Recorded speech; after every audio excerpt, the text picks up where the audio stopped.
Antes de lermos o texto, só recordando o que a gente viu na semana passada, nós vimos que o estudo, que a parábola da ovelha perdida, é uma parábola muito daquelas parábolas fofinhas, né? Que a gente aprende quando é criança e tal, e é muito conhecida pela igreja, mas não tem sido interpretada de maneira exata e conforme a profundidade daquilo que a palavra de Deus diz, né, do que Jesus quis ensinar com essa parábola. E na semana passada nós vimos o contexto da parábola, né, um contexto que dá toda a direção e fundamento para a gente entender o que a parábola está nos ensinando. Né? Antes, está me dando mensagem aqui de que a internet está instável. Então, se começar a dar problema e os irmãos não me entenderem, aí vocês avisam, né? E para a gente saber se, porque não vai, se a gente vai parar ou não, porque não adianta a gente continuar estudando se os irmãos não estiverem entendendo, né? Então, se por acaso começar a travar e não der para entender o que eu estou falando, os irmãos me avisam. Mas então, semana passada nós vimos a respeito do contexto dessa parábola. Um contexto que dá todo sentido ao texto, né, que nos direciona no sentido da gente entender o que Jesus está querendo nos ensinar com essa parábola. E a gente viu que tudo nessa parábola começa com um jantar. Um jantar que não deu certo, porque Jesus havia convidado pecadores para estar com ele à mesa e os fariseus reclamaram disso. E o problema é que aquele jantar era um jantar cerimonial, é tipo um culto, e esse é o problema que pegou ali, né? A questão deles era quem era digno de participar daquele culto, ou aqueles pecadores não eram dignos de participar do culto, da presença do Senhor. Então, os fariseus diziam, olha, eles não merecem, a presença deles contamina a nossa, até mesmo a nós mesmos de estar na presença do Senhor. Esse foi o contexto de maneira bem simples, né? E na semana passada a gente viu o peso, a grandeza dessa confusão que havia houve entre os judeus e Jesus ali por causa da presença daqueles pecadores. E essa parábola, então, foi dita por Jesus em resposta a este questionamento e essa murmuração dos judeus. Não é? A questão desta parábola Jesus de fato estava errado em comer com aqueles pecadores? Por que Jesus estava fazendo isso? O que movia Jesus a essa atitude? Qual era o seu propósito? O que a atitude de Jesus de comer com os pecadores dizia a respeito dele? O que essa atitude dizia a respeito dos pecadores? O que ela dizia a respeito dos fariseus? O que ela dizia a respeito da religião da época? E o que ela diz para nós hoje? Esses são os questionamentos que essa parábola procura responder, conforme nós vimos na semana passada. E aí agora vamos ler o texto. Diz assim a palavra do Senhor. Lucas capítulo 15, versículos 1 ao 7, diz: Aproximavam-se de Jesus todos os publicanos e pecadores para o ouvir. Os fariseus e os escribas murmuravam, dizendo: Este recebe pecadores e come com eles. Então Jesus lhes contou esta parábola. Qual de vocês é o homem que, possuindo 100 ovelhas e perdendo uma delas, não deixa no deserto as 99 e vai em busca da que se perdeu até encontrá-la? E quando a encontra, põe-na sobre os ombros, cheio de alegria. E indo para casa, reúne os amigos e vizinhos, dizendo-lhes: Alegrem-se comigo, porque já achei a minha ovelha perdida. Digo a vocês que assim haverá mais alegria no céu por um pecador que se arrepende do que por 99 justos que não necessitam de arrependimento. Vamos fechar os nossos olhos e orar mais uma vez e falar mais uma vez com o Senhor, pedindo que Deus nos instrua com a sua palavra. Santo, santo, santo é o Senhor, Pai. O Senhor é o autor, o consumador da nossa fé, o nosso Redentor, a razão pela qual existimos.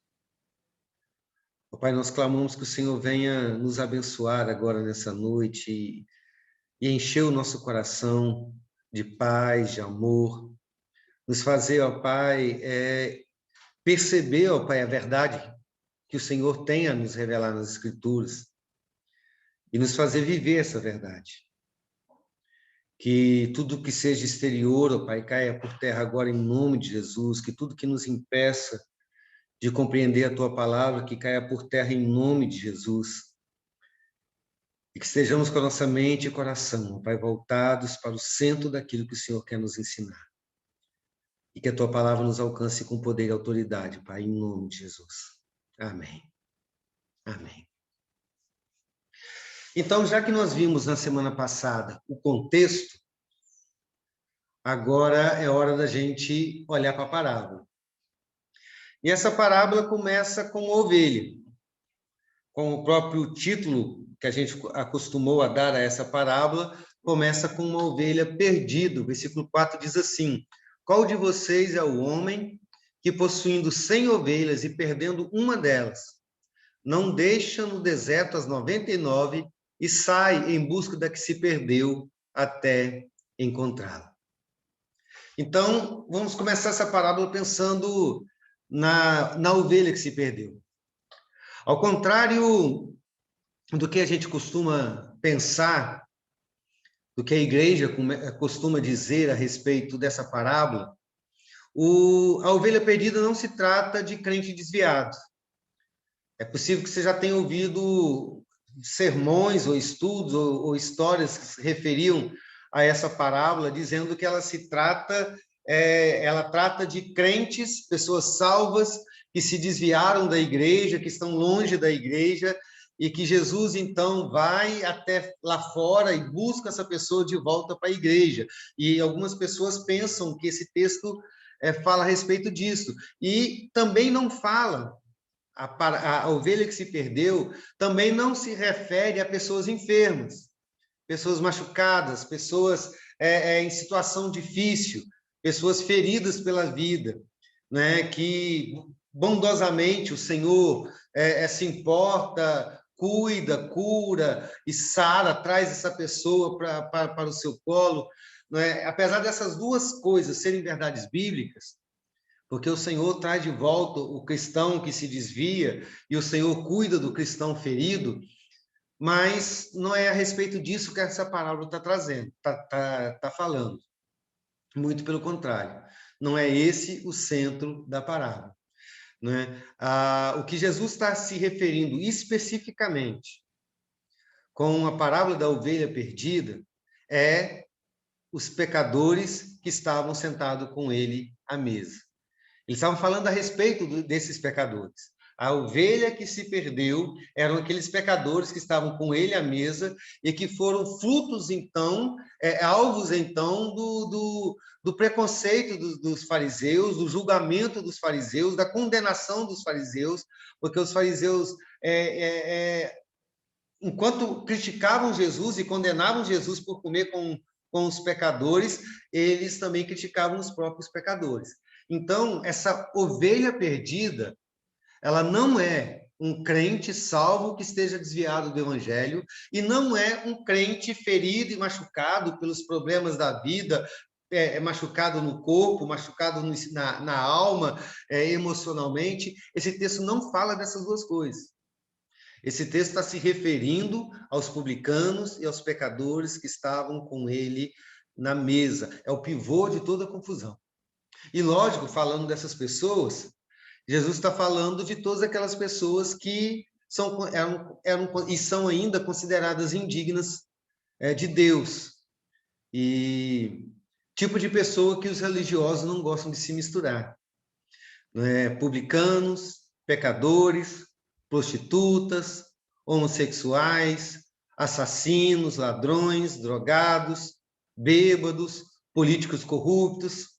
Sabe essa casta de gente que nós, crentes, não gostamos de assentar com eles à mesa?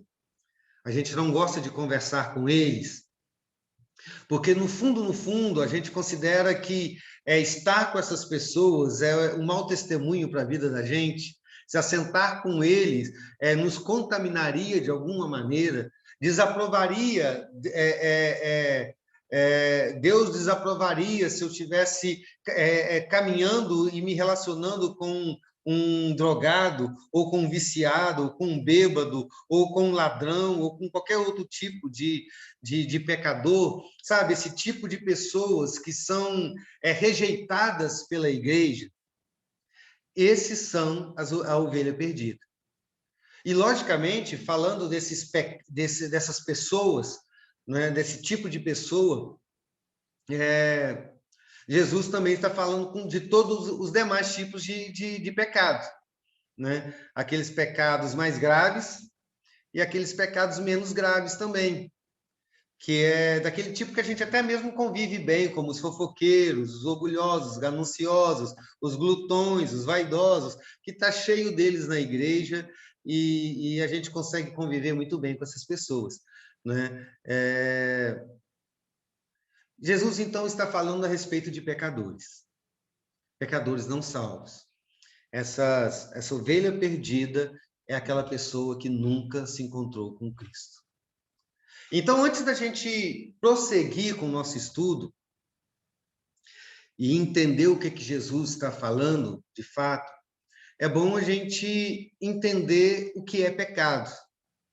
Nós já falamos muito a respeito disso aqui, em vários outros estudos, mas sempre que a gente chega nesse ponto, a gente precisa aprofundar, de fato, nessa compreensão, porque a gente costuma olhar o pecado como se fosse um deslize, uma falha, uma desobediência religiosa. Mas o pecado é muito mais sério do que isso. Eu queria que vocês começassem a essa definição. Na visão dos irmãos, o que é o pecado? Ou o que a Bíblia fala a respeito do pecado? Não é a opinião dos irmãos sobre o pecado, mas, na opinião de vocês, o que a Bíblia fala a respeito do pecado? Ou do que é o pecado, melhor dizendo. Uma definição de pecado, mesmo que seja com suas próprias palavras.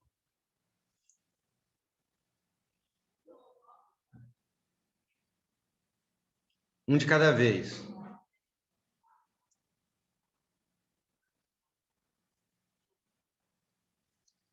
Vamos lá? O catecismo ensina que toda transgressão ou desconformidade de acordo com a lei que foi revelada. Amém. Na verdade, né? O homem deveria fazer e não faz. Então, qualquer coisa que desagrade é considerada uma falta. Amém. Toda transgressão, toda desconformidade com a lei. Quem mais? Essa aí é a definição do nosso catecismo. Quem tem outra definição? Pastor, Sim, Liz Keila. eu penso que nesse caso pecado, no nosso caso, né? Pecado seria qualquer coisa que está aquém de Deus. Então, qualquer coisa que eu faço, que eu falo, que eu sou, que não tem a mesma essência, o mesmo caráter que Não reflete teria, a Deus. exatamente, que estivesse fazendo Deus, exatamente. Ou seja, tudo que nós fazemos basicamente é pecado. Boa, Liz. Alguém mais?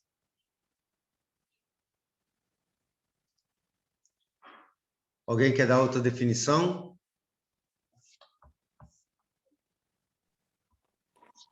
Tudo aquilo que agride a santidade de Deus. Tudo aquilo que agride a santidade. Que ofende a Deus.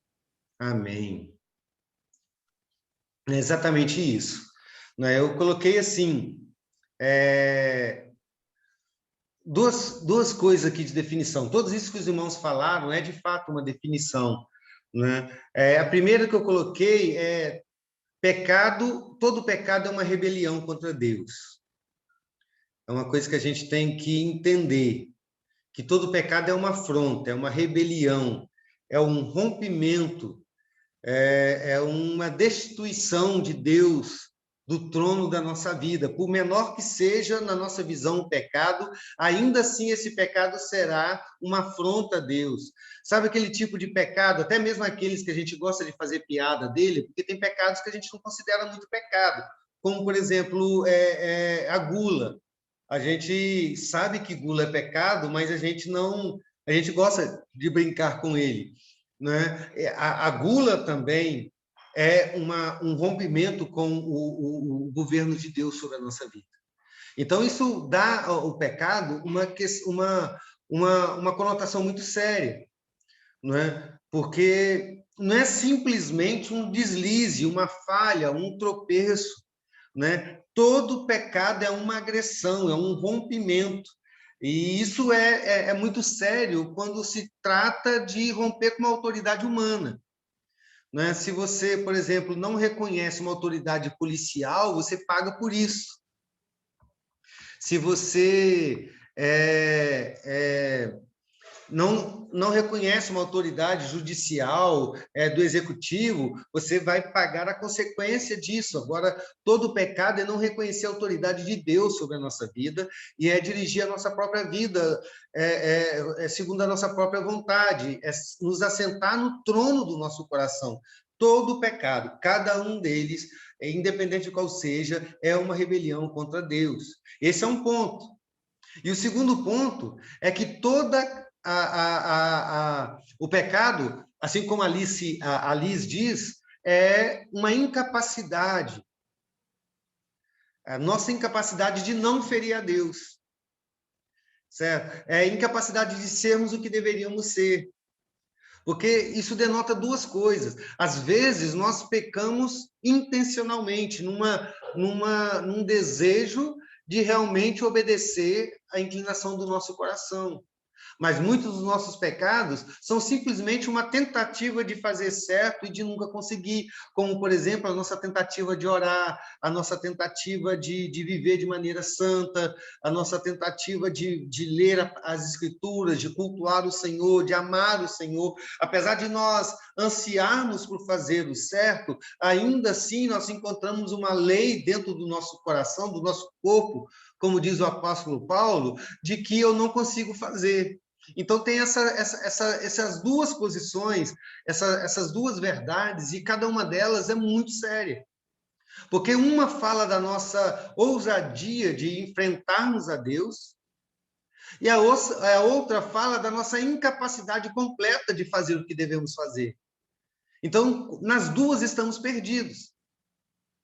De maneira ilustrativa, né? A gente costuma dizer de maneira simples, e é muito séria essas duas ilustrações. A primeira é que todo pecado é pular a cerca, e além da fronteira. Isso traz a ideia de rebelião. Se existe um limite, se existe uma fronteira, se alguém estabeleceu uma fronteira falando, olha, daqui para cá é a Colômbia, dali para lá é o Brasil, e a pessoa sai da Colômbia e vem para o Brasil, ele ultrapassou a fronteira, né? E então ele transgrediu, né? Se ele for proibido de passar a fronteira. Então é uma transgressão. E a outra maneira ilustrativa de falar sobre o pecado é errar o alvo. E aí traz a ideia da tentativa de acertar e não conseguir. Porque a gente ultrapassa a cerca propositalmente, mas a gente erra o alvo tentando acertá-lo. Mas somos incapazes de acertar o alvo, de alcançar aquilo que devemos alcançar, de ser aquilo que devemos ser. Então, é disso que Jesus está falando. A ovelha perdida são pessoas pecadoras. São pessoas que afrontaram a Deus. São pessoas que são incapazes de ser aquilo que devem ser. Então, são pessoas que estão, de fato, numa situação extremamente difícil. Tiago? Sim, um dos termos que o senhor falou, fazendo um comentário aqui, um dos termos que o Novo Testamento usa para o pecado é a amartia, tanto que a amartiologia é o estudo e na tradução seria um erro grave, né? Errar o alvo. a falha é grave. É, exatamente, Tiago. Então, isso dá a conotação do grande peso que é o pecado. Então, Jesus, ao falar da ovelha perdida, ele está apontando para aqueles que os próprios fariseus apontaram, certo? Não só para eles, mas Jesus está dizendo, eu estou falando a respeito de pecadores. E é importante a gente ressaltar aqui que, apesar da parábola, depois vai falar sobre a restauração dessas pessoas, Jesus não minimiza a situação deles. Ele não minimiza a situação dessas ovelhas que estavam com ele à mesa e de todas as demais ovelhas perdidas. Porque ele diz que essas ovelhas estão perdidas, é essa a expressão aqui. Não são ovelhas qualquer, ou ovelhas de outro aprisco, são ovelhas que estão perdidas. E a palavra que Jesus usa no original, ela, se referindo ao estado dessa ovelha, é uma palavra muito forte, porque ela significa, basicamente, destruir completamente. Ela pode ser entendida também como expor à morte, matar, arruinar ou perder.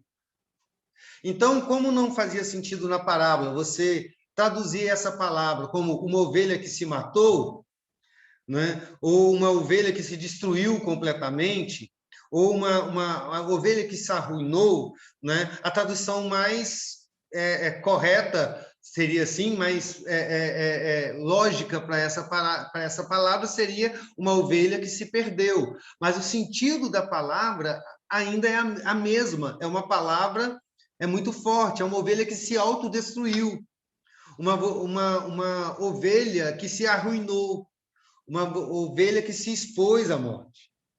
Porque, de fato, era essa a situação de uma ovelha que se perdia do seu rebanho naqueles dias.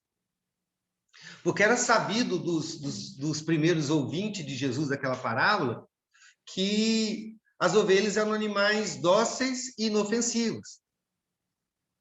E ovelhas não é daquele tipo de animal que costuma achar o caminho de volta para casa. Às vezes você pede um cachorro, o cachorro consegue achar o caminho de casa. Gatos costumam sair de casa, depois voltam. Tem muitos animais que conseguem achar o caminho de casa. Uma ovelha não consegue. Os estudiosos e os conhecedores dizem que uma ovelha, principalmente se ela for ferida ou ameaçada, ela se deita e não vai sair mais do lugar. Ela vai ficar ali esperando ou alguém salvá-la ou esperando a morte. E isso era um extremo risco para uma região infectada de predadores. Então, a ideia de uma ovelha que se perdeu não é apenas uma ovelha que não sabe o caminho, era uma ovelha que estava em iminente risco de morrer. Uma ovelha que se arruinou por causa de ter se perdido.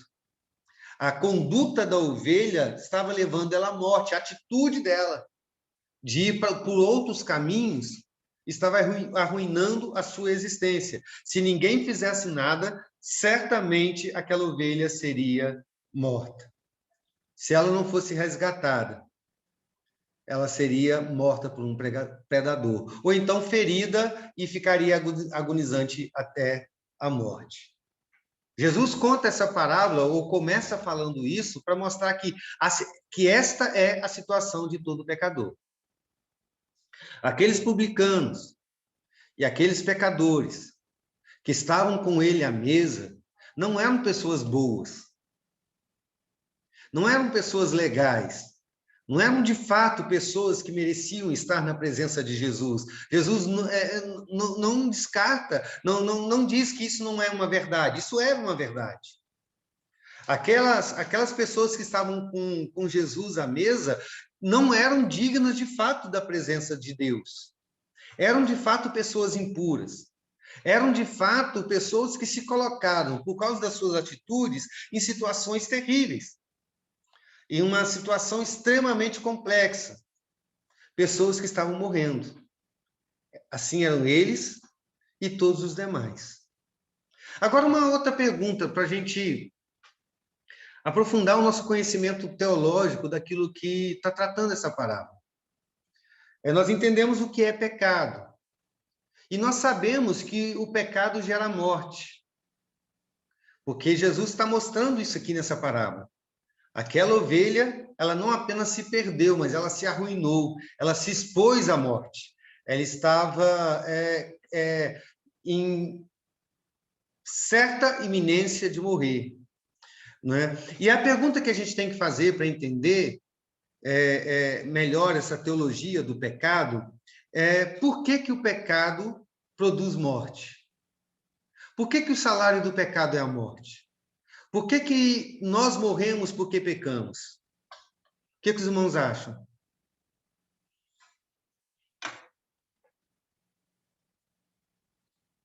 Porque nós acostumamos a falar sobre isso. Que o salário do pecado é a morte, que os nossos pecados nos levam para a morte, nos levam para o inferno. Mas por que que o pecado nos mata? É essa separação de Deus, né? O homem se separou de Deus por isso. O pecado nos separa de pecado Deus e longe separa de o Deus não homem. tem vida, né? O pecado separa o homem de Deus.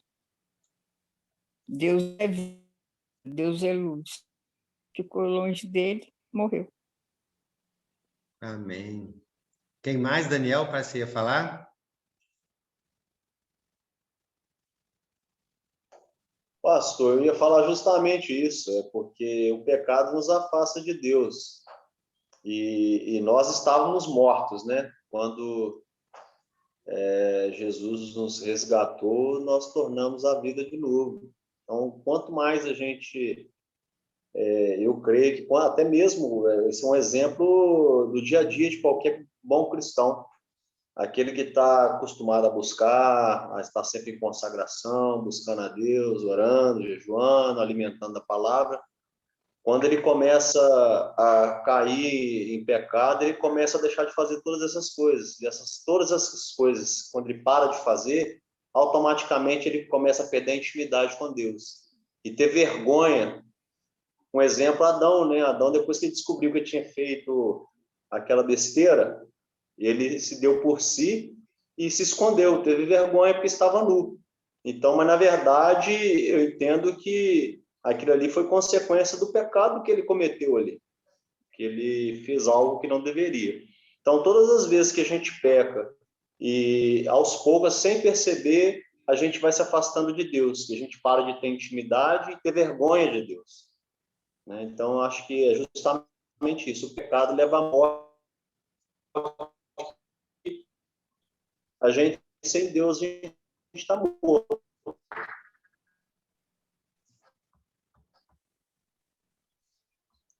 Alô? Deu uma travada aqui, os irmãos estão me ouvindo?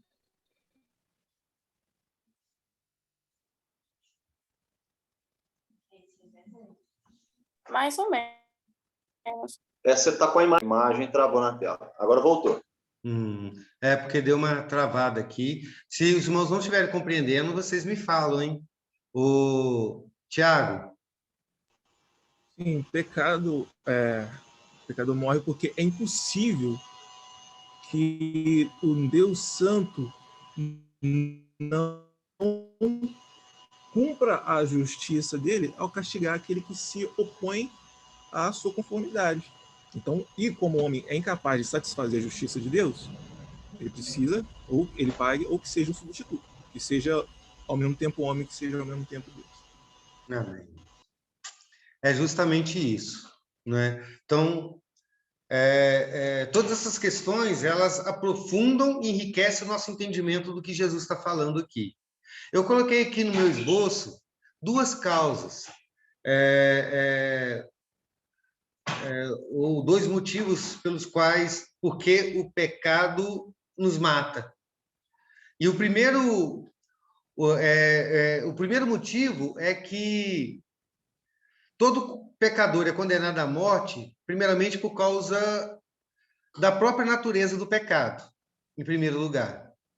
Certo? Por causa da própria natureza do pecado. Porque todo pecado, em essência, é um vazio. Todo pecado, em essência, é uma mentira. Né? Então, experimentar o pecado é sustentar-se num precipício. é colocar-se sob um vazio, e aquilo sempre vai ruir e sempre vai te destruir. Falando ainda da essência do pecado, todo pecado, em essência, é corrosivo, é destruidor, é mortal.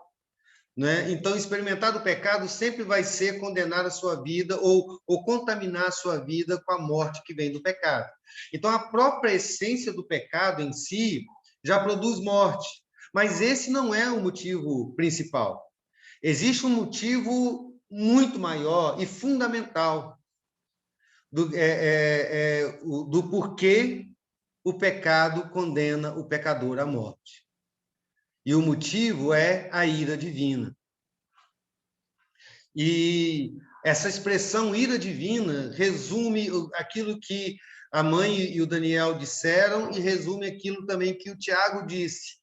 Não é? A ira divina é a justa retribuição de Deus a todo pecador, por aquilo que eles fizeram. É o atributo da justiça divina, que não pode ter comunhão com aquilo que é contrário à natureza de Deus. Porque a natureza de Deus é a verdade, é a santidade, é a pureza. Qualquer pecado é contrário a essa santidade, essa pureza, essa retidão, essa justiça. Então, é impossível que a justiça não retribua o pecador com aquilo que é da justiça, que é o castigo, que é a condenação.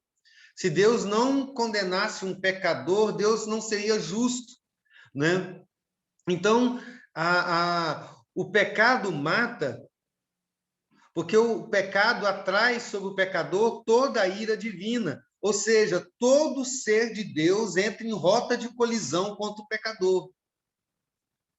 A justiça divina é o peso do caráter de Deus esmagando o pecador eternamente.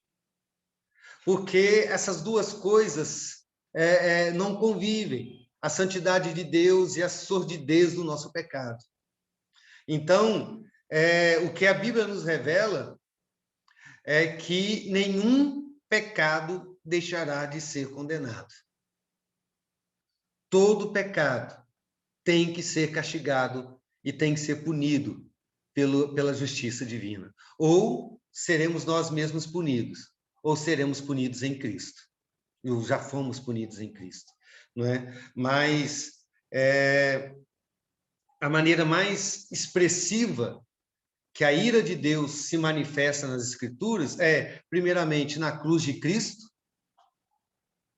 quando o Pai derramou toda a justiça contra Jesus Cristo, a justiça que cabia pelos nossos pecados, e segundo, o inferno, que é a maneira como a Bíblia fala a respeito do castigo eterno de todos aqueles que morreram sem Cristo. Então, isso mostra o peso da condenação daqueles que pecam, ou de todos os pecadores, ou seja, de todos nós. Então, um grande problema da humanidade é que Deus está irado com a humanidade. O Todo-Poderoso, o Senhor do mundo, o Criador do universo, irá castigar eternamente a humanidade. Não haverá nenhum pecado que Deus não puna.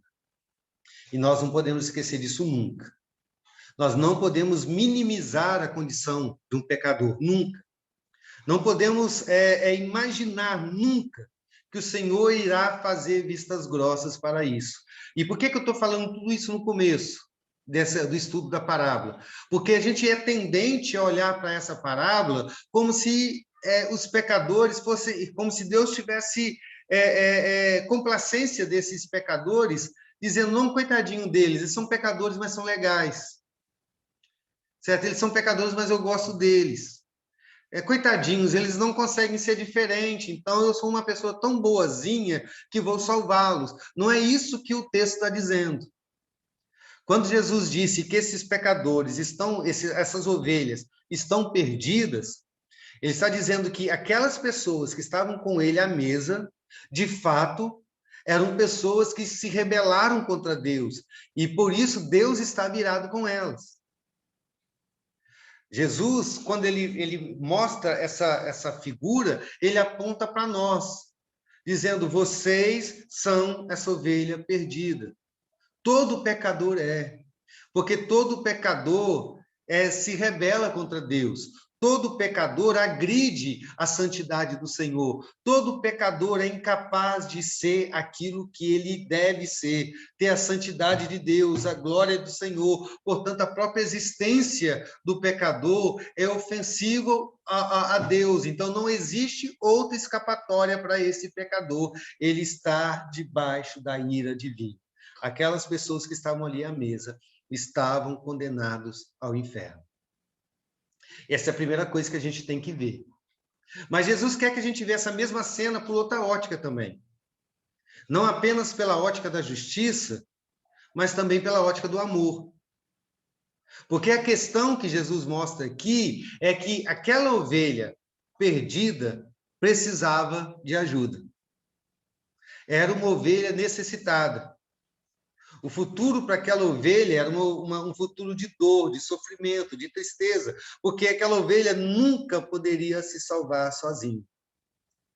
Então, o que Jesus quer que a gente entenda também é que todo pecador precisa de ajuda. Todo pecador precisa de ajuda. A situação de todo pecador é desesperadora. O futuro que está guardado para todo pecador é de dor, é de sofrimento, é de tristeza, e nenhum pecador é capaz de se salvar sozinho. Então, isso que Jesus quer que os fariseus entendam. De fato, elas são ovelhas perdidas. De fato, estão perdidas. De fato, são pecadoras. De fato, estão caminhando para a morte. Mas o que a gente tem que fazer com ovelhas que estão perdidas? Será que essas ovelhas perdidas têm que ser esquecidas? Será que elas deveriam ser negligenciadas? Será que elas deveriam ser desprezadas, conforme os fariseus estavam fazendo com eles? Ou será que ovelhas perdidas deveriam ser buscadas? Deveriam ser encontradas? Deveriam ser curadas, ser salvas, ser resgatadas? O que um pastor deveria fazer? Essa é a pergunta de Jesus, quando ele diz para eles: quem de vós é o pastor que, tendo perdido uma ovelha, não vai atrás dela? Então a pergunta é: de fato estão perdidos. Mas e o que fazer com essas pessoas perdidas? Vai deixar que elas morram? Vai deixar que elas continuem caminhando cada vez mais para perto da morte? Você não vai ter compaixão delas? A resposta é óbvia para a gente, parece óbvia. O que nós devemos fazer quando uma ovelha está perdida? A gente tem que achá-la. Mas nem sempre percebemos no dia a dia que isso é o que se deve fazer. Porque nem sempre fazemos. Nem sempre buscamos. Ou, para ser sincero, quase nunca buscamos. Nós falamos a semana passada, ou questionamos, se a tendência da igreja tem sido cuidar de si mesma ou ir em busca de pecadores. Se a maioria das coisas que nós fazemos, o que move a igreja, não está voltado para nós mesmos. É um questionamento que nós devemos fazer. Então, quando Jesus conta essa parábola a respeito de uma ovelha que se perdeu, está caminhando para a morte, ele quer que aqueles fariseus de fato entendessem a situação daqueles homens, porque de fato estavam perdidos, estavam morrendo, como eles pensavam, mas que também eles se comovessem. A pergunta de Jesus é: quem é que se vai comover, se comover com esse drama? Quem é que vai se importar com elas? Quem irá amar essas ovelhas no estado em que elas estão? Quem irá buscá-lo? E é aí que a gente começa a pensar a respeito agora do pastor. Já que a gente entendeu a ovelha, a gente tem que começar a pensar a respeito do pastor. Eu vou só começar a falar sobre o pastor, porque o tempo já está acabando, e aí na próxima semana a gente vai continuar. O versículo 4 até o 6 diz assim: qual de vocês é o homem que, possuindo 100 ovelhas e perdendo uma delas, não deixa no deserto as 99 e vai em busca da que se perdeu, até encontrá-la? E quando a encontra, põe-na sobre os ombros, cheio de alegria, e indo para casa, reúne os amigos e vizinhos, dizendo-lhes: alegre-se comigo, porque já achei a minha ovelha perdida. As primeiras pessoas que ouviram essa parábola de Jesus, eles sabiam que o bom pastor faria isso pela ovelha. Porque existiam pastores que eram mercenários, pastores que não se preocupavam com as ovelhas. Existiam pastores que não arriscariam a vida para salvar as ovelhas. Os irmãos estão me ouvindo? Porque congelou a imagem de todo mundo aqui para mim. Está dando para entender? Tá, né?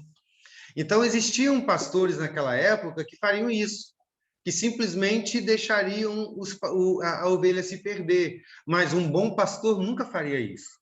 Um pastor zeloso, um pastor cuidadoso, um pastor responsável com a tarefa que cabia a ele, certamente buscaria a ovelha. Ele não admitiria perder uma ovelha sequer. Quer seja pelo prejuízo financeiro, quer seja também por causa do apego que geralmente os pastores tinham pelas suas ovelhas. Então, quando Jesus diz, que pastor faria isso? Todo mundo sabia, o bom pastor faria. Agora, uma coisa que às vezes a gente não percebe nessa parábola. Quando Jesus fala sobre um bom pastor que busca sua ovelha, e fala isso para fariseus e escribas, ele estava conversando com pessoas que conheciam que o Antigo Testamento dizia que Deus era o bom pastor que buscava as ovelhas. Era o bom pastor que cuidava do seu povo. O Antigo Testamento está cheio de referências, assim como, por exemplo, Salmo 23, versículo 1, Senhor é meu pastor, nada me faltará, ele me guia por pastos verdejantes, me leva para águas de refrigério, ele me protege, me guia no vale da sombra da morte, eu não preciso temer porque ele cuida de mim, ele me alimenta, eu habitarei na casa dele para todos sempre. Né? Então, o Salmo 23 fala de um bom pastor que cuida das suas ovelhas. Isaías 40, versículo 11, diz assim, como bom pastor, ele apacentará o seu rebanho. Entre os seus braços recolherá os cordeirinhos e os levará ao seio. As que amamentarem, ele guiará mansamente. Ezequiel, capítulo 34, versículo 15 a 16. Eu mesmo apacentarei as minhas ovelhas e as farei repousar, diz o Senhor Deus. Buscarei as perdidas e trarei de volta as desgarradas, enfaixarei as quebradas e curarei as doentes. Então, quando Jesus fala a respeito do pastor que busca as ovelhas, o judeu sabia que ele estava falando a respeito de Deus. Ele estava usando a figura do bom pastor, que eles bem conheciam, que de fato enfrentava perigos para proteger suas ovelhas, como também do próprio Deus, que se apresentou como um pastor que cuida das ovelhas. Então, queridos, veja o que o pastor dessa parábola fez. Ele, em primeiro lugar, ele percebe a tragédia da ovelha. A ovelha se perdeu e ele percebeu. Ele se compadeceu dela. O pastor sai imediatamente pelos caminhos da vida para encontrar a sua ovelha. É bom a gente entender o amor desse pastor pela ovelha, porque o que motivou esse pastor a ir em busca da ovelha não foi nenhuma virtude da ovelha. Foi o fracasso da ovelha. Ele a buscou porque ela estava perdida, porque ela falhou. E ele buscou até encontrar essa ovelha. Quanto tempo esse pastor gastou nessa busca? A gente não sabe. Até onde ele teve que ir? Quanto esforço ele fez? O que ele teve que perder para buscar essa ovelha? Quantos empecilhos ele enfrentou? Será que ele lutou com feras? Será que ele subiu montes? Eu não sei. Eu sei que esse pastor teria feito tudo o que fosse preciso, porque ele é um bom pastor. Então, o pastor encontrou a ovelha, tomou a ovelha para si, colocou a ovelha nos ombros. E é interessante, porque uma ovelha não é tão leve assim. E o caminho, possivelmente, era longo. Mas ele carrega todo o peso da ovelha sobre os seus ombros, porque ela não pode ir sozinha. E ele se regozija pelo fardo da restauração daquela ovelha. O peso da ovelha está sobre os ombros daquele pastor. Então, esse pastor restaura a ovelha para o seu lar. Ela está salva. E Jesus está dizendo assim, eu sou o bom pastor, que o Antigo Testamento dizia. Jesus, a falar sobre isso, ele estava se colocando como o próprio Deus que ele era. Ele está dizendo, Deus faria isso. E é isso que eu estou fazendo aqui. É isso que eu estou fazendo aqui nessa ceia, nesse jantar com esses pecadores. É isso que eu estou fazendo com esses pecadores que estão comigo à mesa. Essas pessoas são minhas ovelhas. Elas pertencem ao Pai. Foram amados por Ele, escolhidas por Ele, antes da fundação do mundo. Jesus, o Pai deu essas ovelhas para mim. Ele deu essas ovelhas para que eu conduzisse até a presença dele, mas elas estão perdidas. Elas são pecadoras. Elas estão vivendo longe de mim. Elas se perderam nos seus caminhos, elas se perderam nos seus destinos. Elas estão indo para o inferno, porque de fato são pecadores. Mas elas precisam de ajuda. Eu me compadeço dessas ovelhas. Eu amo essas ovelhas. Eu estou buscando essas ovelhas. Eu estou encontrando essas ovelhas. Eu estou salvando a vida dessas ovelhas. Eu estou trazendo essas ovelhas para a casa do Pai. Jesus está dizendo, é para isso que eu vim no mundo. É para isso que eu nasci como homem, que eu me tornei homem, que eu me encarnei. É por isso que eu serei sacrificado numa cruz. É por isso que o peso da ira divina vai cair sobre mim. O meu ministério é esse, é buscar ovelhas que estão perdidas. Entendeu o contexto ou o conteúdo dessa mensagem de Jesus? Pastor? Sim? Pode falar, Maria. É só uma colocaçãozinha assim de grande alegria, né, que eu vou dizer. Eu fico pensando assim, para nós cristãos, né? Todo louvor, toda nossa adoração, toda nossa glorificação, tudo para o nosso Senhor Jesus, porque sem Ele nós não somos nada. E mesmo que fizermos, praticarmos boas obras, dedicarmos amor ao próximo, dedicarmos a nossa alegria de viver no caminho do Senhor, mas nada disso ainda é pequeno, não é nada, nada mede a grandeza e louvado seja o Senhor para a nossa vida, para a nossa salvação, porque assim, eu vejo o Senhor colocando aí de uma maneira que só vem assim, como é grandioso o nosso Deus, nosso Salvador Jesus Cristo. Sem Ele, nada nós somos. E glória a Deus que nós temos Ele. Amém. Amém. É exatamente isso. E então, quando Jesus conta essa parábola, o que está nos ensinando é isso. Ele está dizendo, olha, olhando para aqueles fariseus e aqueles escribas que estavam ali, ele estava dizendo, de fato, estes são ovelhas perdidas. De fato, eles são pecadores. De fato, eles estão indo para a morte. Mas esse é o meu ministério. Nesta mesa, eu estou me associando com esses pecadores, estou descendo ao nível deles, ao nível onde eles estão, a fim de livrá-los do caminho do pecado, levá-los ao caminho da verdadeira santidade. Então, o que Jesus estava fazendo aqui era aquilo que os próprios fariseus não faziam. A parábola mostra para os fariseus é que, naquela história, quem estava honrando a lei era Jesus e não os fariseus. Porque os fariseus, se orgulhando de serem cumpridores da lei, deixavam com que os pecadores morressem. Mas Jesus disse, eu estou resgatando pecadores para a santidade. Eu sou o pastor, o bom pastor, que foi enviado pelo Pai ao mundo para buscar as ovelhas perdidas, os pecadores que estão morrendo e indo para o inferno. Eu vim até eles, eu estou tendo comunhão com eles, eu estou ceando com eles, e eu vou morrer por eles. Eu vou carregar o fardo dessas ovelhas nos meus ombros. Então, a parábola é a expressão do ministério de Jesus. Porque a encarnação de Jesus foi justamente isso. É Deus se fazendo homem, se tornando homem e se assentando conosco.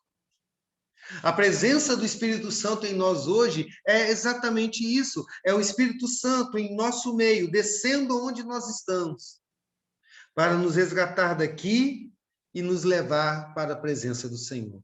Jesus está dizendo, eu me comovi com a situação dessas pessoas. Eu amo esses pecadores que são minhas ovelhas. Elas estão perdidas, mas são minhas. Cabe a mim resgatá-las. Cabe a mim salvá-las. Cabe a mim levá-las para o aprisco do meu Pai. Se vocês entenderam essa mensagem, nós entendemos apenas a primeira mensagem dessa parábola.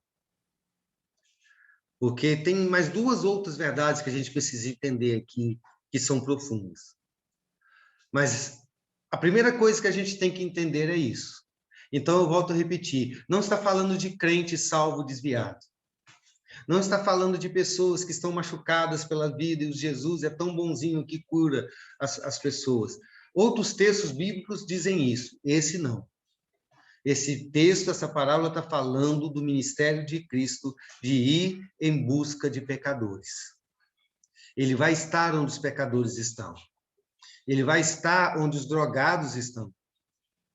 Muitas vezes nós, igreja, fugimos dos drogados. Quem de nós gosta de estar na boca de fumo? Nas rodas de maconha, de cocaína, de crack? Quem de nós gosta de estar onde os bêbados estão e gosta de ir até eles? Quem de nós quer estar com as prostitutas? Quer se assentar com ladrões e assassinos? Deseja amar essas pessoas?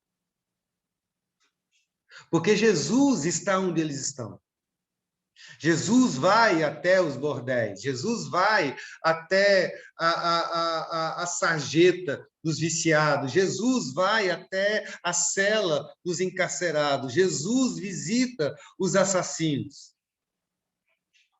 Jesus gasta tempo com eles. Jesus ceia com eles. Jesus explica o evangelho a eles. Jesus entra em lugares em que muitas vezes a igreja não quer entrar. Jesus está dizendo isso para os fariseus, vocês são religiosos. E vocês estão afastando essas pessoas que são ovelhas perdidas de Israel.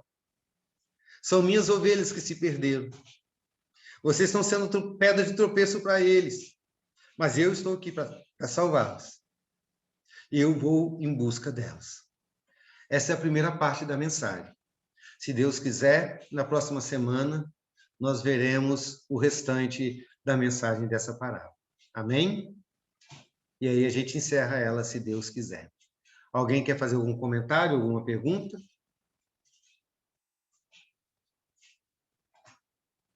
Então, vamos encerrar com uma oração. Eu vou pedir para a Soninha, está me ouvindo, Soninha? Estou, pastor. Ora, fazendo um favor. Vamos orar, então. Santo Deus e eterno Pai, nós te damos graças, ó Deus, por esse momento que passamos, ó Deus, ouvindo a Tua palavra. Obrigada, Pai, porque o Senhor nos trouxe, Senhor, e dá-nos sabedoria, ó Deus, para que possamos entendê-la cada vez mais. Agradecemos também pela vida do pastor, que tanto estuda, ó Deus, para nos preparar, para nos trazer a mensagem. Dá-nos a noite de paz e o Senhor esteja com cada um de nós. Em nome de Jesus. Amém. Amém. Amém.